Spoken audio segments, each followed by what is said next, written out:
With Chesapeake Bay gleaming in the distance, we are inside M&T Bank Stadium near the Inner Harbor in Baltimore, Maryland. Today it's week 3, and we've got a good one in store, as it'll be the Tampa Bay Buccaneers taking on the Baltimore Ravens.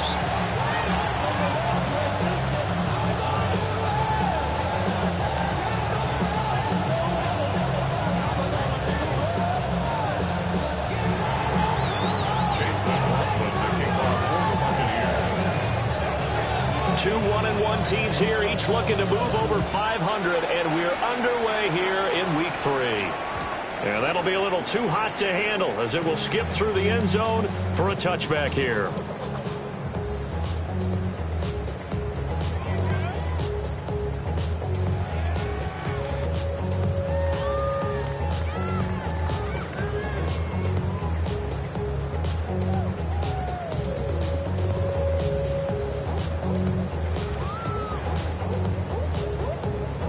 Ball up to the 35 now as they come up on 1st and 10.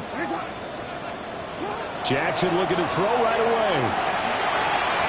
He drops this one off underneath here for Hill. And he'll be taken down, but not before he gets into enemy territory.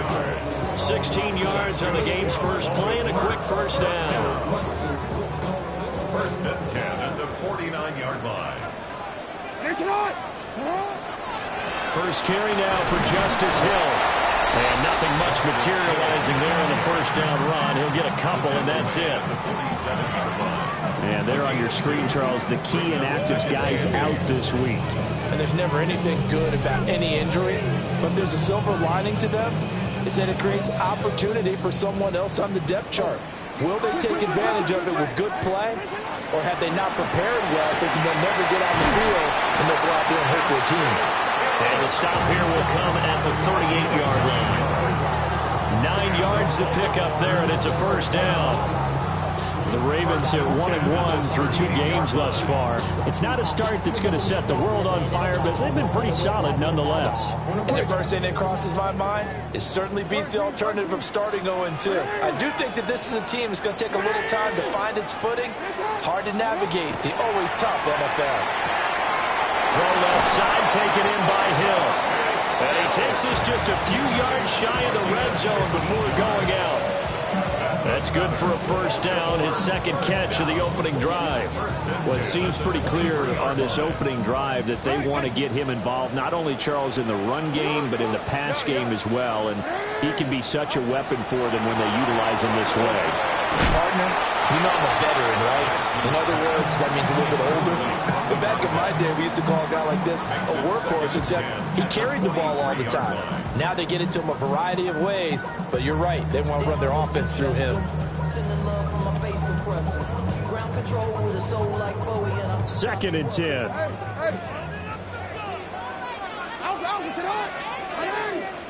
Hey, middle.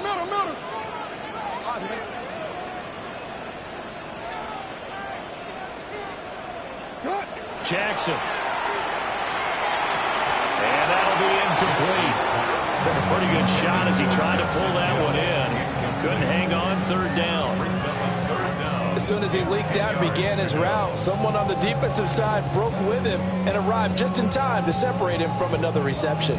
This offense was on the move. Now 2 straight incompletions have them looking at 3rd and 10.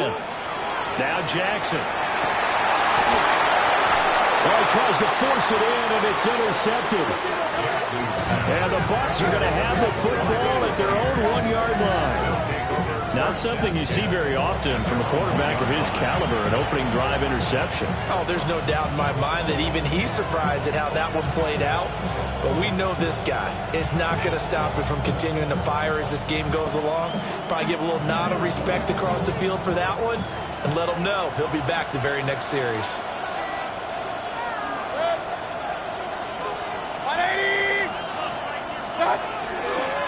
First carry now. This is Williams. And he's able to get this across the 10 before being taken down. They needed some breathing room. He gave it to him. 11 yards and a first down. Partner, I think that play echoed a short yardage run. I know they're backed against their own goal line, but when they stack the defensive line like that, if you find any type of a crease, you're up to the 3rd level before you know it. Watch out. On 1st and 10, here's Irvin. And he'll work this forward for about 3 at 2nd down. Well, this defense for the Ravens, much improved from week 1. They were terrific last week in getting their guys their first win of the season. No matter what coverage was called, they were right in the hip pockets of the receivers all game long, step for step, running their routes with them. Turned out they were right there every time the ball was in the air, and they came away with 5 interceptions in that one. That one a first down pickup of 8. Well, there's plenty of real estate for him to maneuver on that run, and let's face it, it shouldn't be a surprise. He's one of the better backs in the league. Had to come into this game with the idea, slow him down, otherwise it's going to be a long afternoon. And they're going to stop him right at the line of scrimmage. Just no cutback lane to be found whatsoever. 2nd and 10. So after the loss of a yard, they'll look to push forward here on 2nd down and 11. They'll try to throw here. Mayfield. And he takes a shot on the release as this will be incomplete. Look at this Baltimore defense. They're going to need to be strong against the run in this one. Now if they could just get their pass defense in line, this unit would be really, really strong. And remember the conversation with the defensive coordinator? He wants them to rush the passer better. He wants to see the quarterback on the ground. They've got to create some sacks. And he said it starts early and often. We'll see if they can get to him. Alert, alert, alert, alert. In motion, the tight end. Mayfield to throw it. Able to find the open man. That's complete. And he's going to have a Bucs first down as they're able to get the 3rd down conversion. That was a nicely run slant route, and what the receiver's trying to do is make the defender think he's going upfield for a deeper route, and then breaks it off, usually after about 3 to 4 steps, and cuts towards the middle of the field. And now what he's trying to do is use his body to keep the defender away from the football and get the quarterback a really nice target. To the right side and intercepted. Picked off by Roquan Smith. And they take over. They'll set up shop at the 46-yard line. Partner, I think this will want to ride very simply because he overestimated his arm strength and his ability to fit it anywhere he wants to. A lot of quarterbacks do that and often pay the price. And that play will go nowhere. Losing yardage back near midfield at the 49. 2 yards the loss, 2nd and 12. I like the strategy. Extra tight ends, extra beef. They want to run the football, but that means they probably want to run it inside. If you get strung out on the perimeter, you're in peril. Yeah, we saw the result, negative yardage. So the opening play of the drive goes backwards. Now they'll come up on 2nd and 12. That's complete, left side to Bateman. That'll go for a gain of 7. And it brings up 3rd and 5 now. And I think this is a route we'll see more of as this game goes on, because with his speed, they want to get him the ball in space on drag routes just like this. They want him to get the ball and run after the catch. Good job there by holding him for a short gain. And this will not be enough. On 3rd and 5, he only gets 3. Now that was a big-time play by the defense. They as well knew where the first down line was, and they didn't let him get anywhere near it.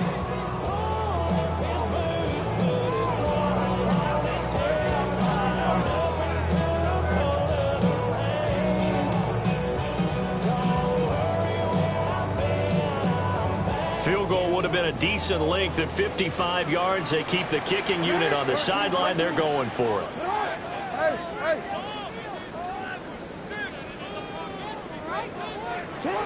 From the gun, it's Jackson.